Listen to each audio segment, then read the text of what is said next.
할렐루야. 우리 사랑의 성도 여러분, 오늘도 주 안에서 삶이 아름답고 마음이 아름답고 우리의 생활이 아름다운 이 시간을 주신 은혜를 여러분들과 함께 나눌 수 있어서 얼마나 감사한지 모르겠습니다. 지금부터 오늘 이사야서 53장 1절에서 6절 말씀을 통해서 여러분들과 함께 은혜 나누도록 하겠습니다. 우리의 전한 것을 누가 믿었느뇨? 여호와의 팔이 네게 나타났느뇨? 그는 주 앞에서 자라나기를 연한 순 같고 마른 땅에서 나온 줄기 같아서 고운 모양도 없고 풍채도 없은즉 우리의 보기에 흠도 할 만한 아름다운 것이 없도다. 그는 멸시를 받아서 사람에게 실어버린 바 되었으며 강고를 많이 겪었으며 질고를 아는 자라. 마치 사람들에게 얼굴을 가리우고 보지 아님을 받는 자 같아서 멸시를 당하고 우리도 그를 귀히 여기지 아니하였도다.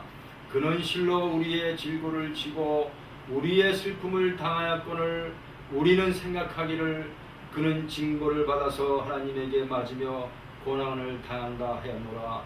그가 찔림은 우리의 허물을 인하며 그가 상함은 우리의 죄악을 인함이라.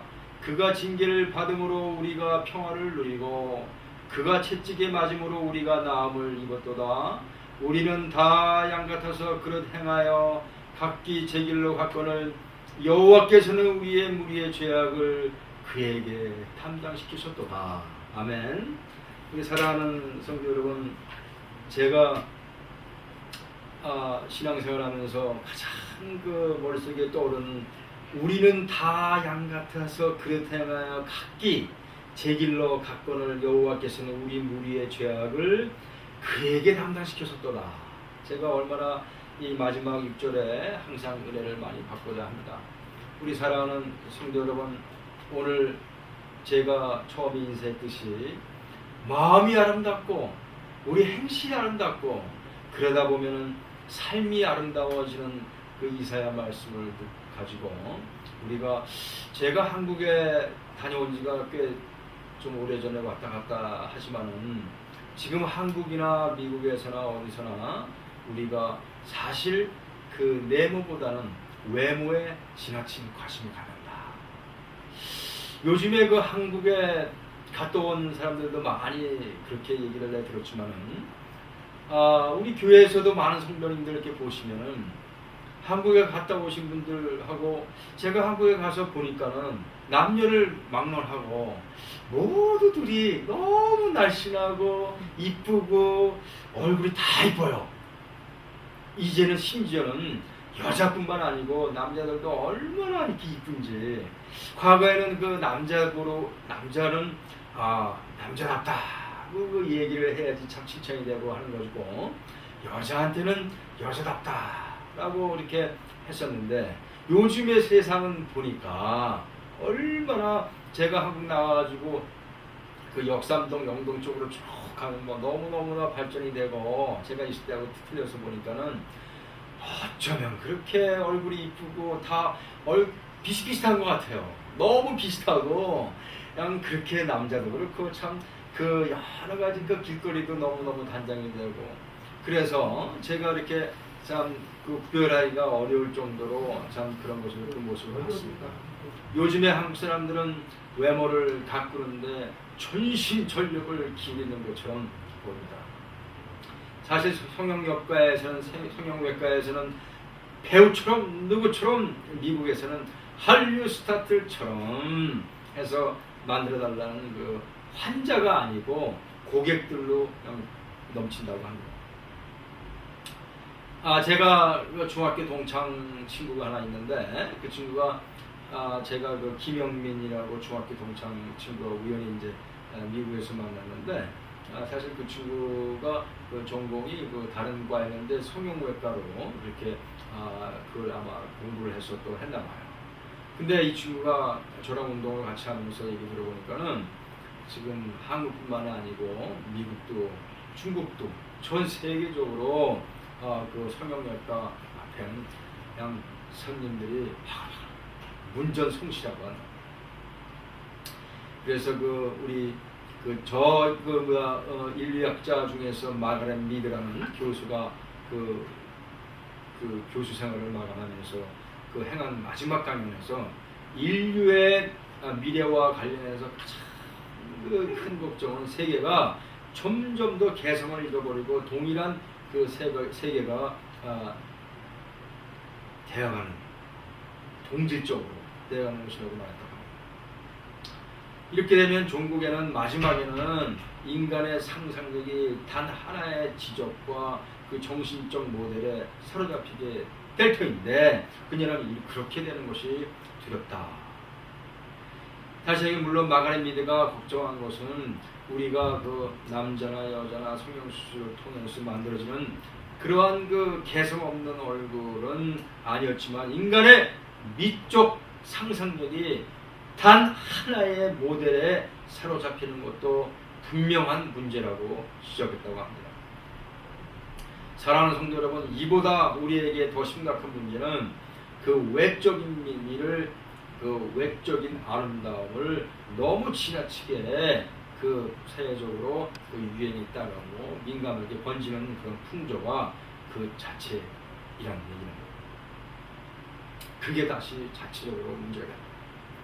제가 성경을 읽으면서 성경처럼 사람의 외모에 대해서 무관심한 책도 없으리라는 생각을 해봤습니다. 성경은 전체적으로 사람의 외모에 아무런 관심이 없다고 합니다. 우리는 아브라함의 생애에 대해서 잘 아시죠? 많은 사실들을 우리가 알고 있지만 그가 지금도 우리가 어떻게 생겼는지에 대해서는 아는 것이 없을 것입니다. 우리가 모세의 출생 과정과 성장 과정과 그의 행적과 그리고 그의 120년에 걸친 그의 생애에 대해서는 비교적 상세히 알고 있지만 그의 키가 컸는지 작았는지 부리부리한지 미남인지 우리가 그러나 알 수가 없다고 합니다. 성경은 이토록 사람의 외모에 대해서 거의 무관심합니다. 예외가 있다면 이스라엘의 첫왕 사울의 경우인데 6척 이상, 제 성경 공부 예전에 할 때도 그렇지만 성경은 사울의 외모에 대해서 이스라엘 가운데 그만큼 잘생긴 사람이 없을 만큼 수려하고 키도 크고 잘생긴 사람이었다고 적고 있습니다. 누구든지 그의 옆에 서면은 어깨밖에 닿지 않는 그러한 사무엘상 9장 2절의 말씀을 우리가 알 수가 있습니다. 그가 잘생기고 키가 큰 사람임을 거기 성경에서는 밝히고 있습니다만은 우리가 사울의 경우는 예외이고 그 외에는 남자든 여자든 성경은 외모에 대해서 절대 언급하는 것을 저는 인치를 못했습니다. 우연히 목욕하는 장면을 드러냄으로써 다윗으로 하여금 치명적인 그러한 간음죄가 살인죄를 저지르게 만들었던 바세바가 얼마나 외모에 대해서 성경은 사실은 침묵을 한다는 거죠. 삼손을 이용해서 이스라엘 전체를 공경에 빠뜨린 데릴라의 외모에 대해서도 마찬가지로 성경은 한마디 말도 남겨놓지는 않고 있습니다. 아브라함, 모세, 바세바, 데릴라뿐만 아닙니다. 성경은 심지어 예수님의 외모에 대해서도 침묵으로 일어나고 있습니다. 후대 사람들이 궁금해하려는 생각은 눈꼽만큼도 해보지 않은 것처럼 단 한마디 말도 남기지 않았다고 합니다. 몇 년 전에 제가 들은 얘기지만은 영국의 한 연구팀이 예수님 얼굴을 컴퓨터로 복원했다고 제가 아마 몇 년 전에 그걸 인터넷을 통해서 봤습니다. 그러니까 많은 언론 매체들이 보도된 줄 서로 앞다투어 보도를 했는데 이 보도는 많은 사람들의 그랬을까 저랬을까 호기심을, 예수님의 얼굴에 대해서 호기심을 자극했다고. 이들은 그때까지 발견된 1세기 유대인들의 두개골을 조사해서 평균치를 찾아낸 다음에 법의학과 컴퓨터 기술로 예수님의 그러한 얼굴을 아주 정교하게 복원했다고 합니다. 과연 그렇게 복원된 예수님의 얼굴은 그동안 우리에게 익숙해졌던 그 예수님의 얼굴과 전혀 아니라는 것입니다.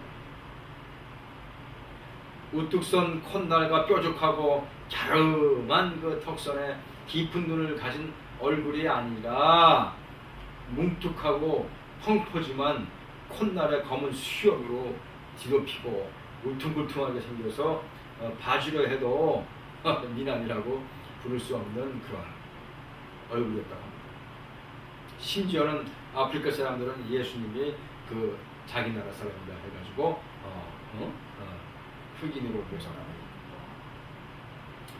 얼굴은 자세히 기억나지는 않지만은 사진 설명이 그 예수님이 그러한 우리가 일반적으로 생각했던 그 예수의 그러한 그 인상이 아닌 그러한 그 어떻게 보면은 그 예수님의 그 상을 그 테러리스트와 같이 그렇게 수염이 도둑하고 그것을 한번 그때 인터넷에 한번 나와보겠습니다.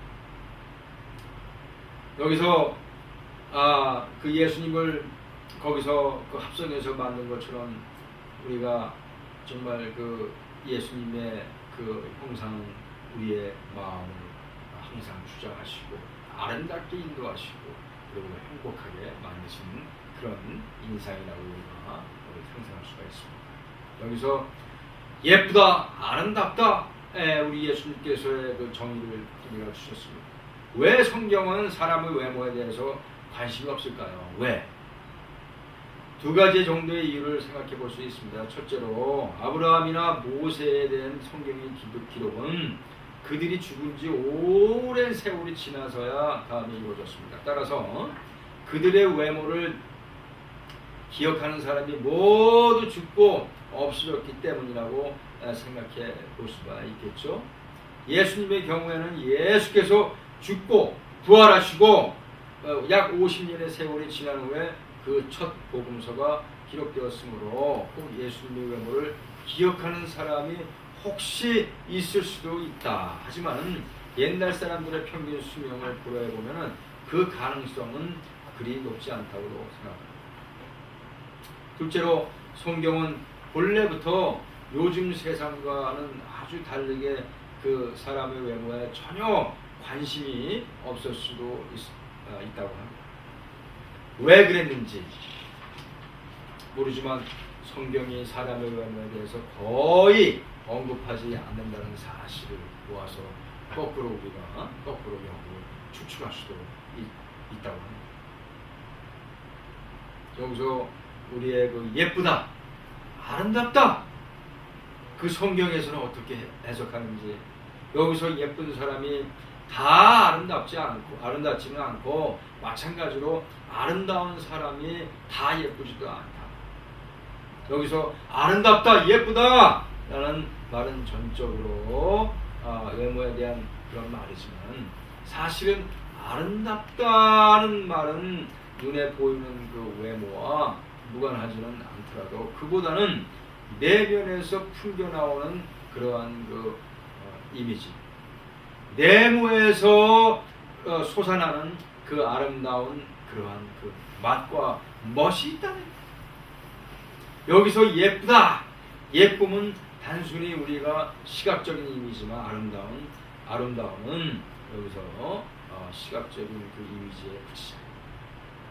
그래서 아름다운 삶이다, 삶이 아름답다 그 말은 있지만은 예쁜 삶이나 삶이 예쁘다는 말은 우리가 흔하지 않습니다. 아무리 예뻐도